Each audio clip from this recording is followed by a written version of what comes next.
Getting the talent here, well, first of all, you've got to start by having talent here.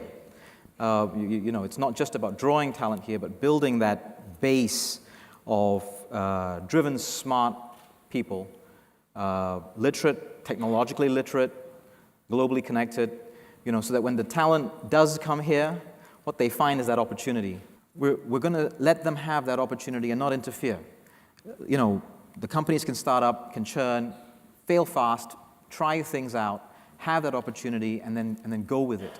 And then when it becomes doable, when it becomes something that's going to take off, we see that it's going to take off, and we put our money there and we invest in them. That business of reinventing ourselves, this is a playbook we know. We've done this before. We've done this again and again, whether you call it a wind of change or a wave of disruption.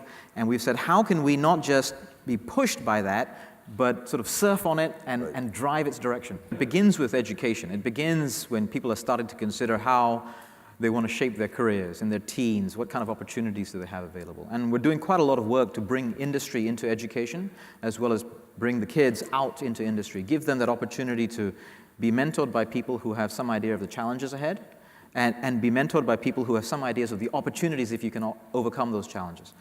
And the way we approach excellence in education, there are some lessons that we can learn that can be applied, actually.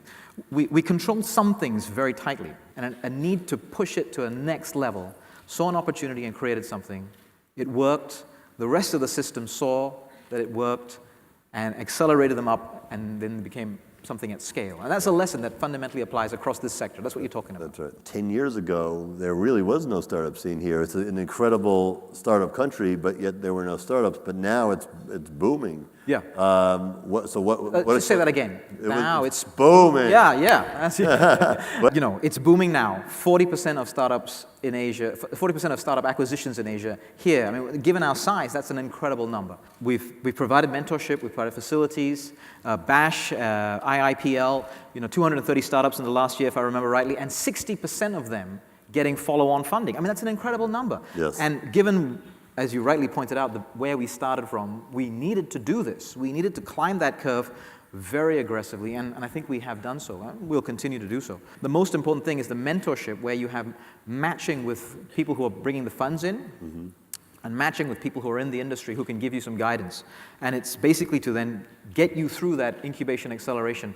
And what I'm learning is that increasingly that process of incubation and acceleration are non-linear and can happen at sort of different phases and different sequences. And for many of our small startups, that's exactly what's happened. Airbnb, something in the papers today about Airbnb. Who here staying in an Airbnb? Yeah, they don't want to admit it because technically they're not. We're not supposed to have Airbnb. Yeah, all right, just don't tell me.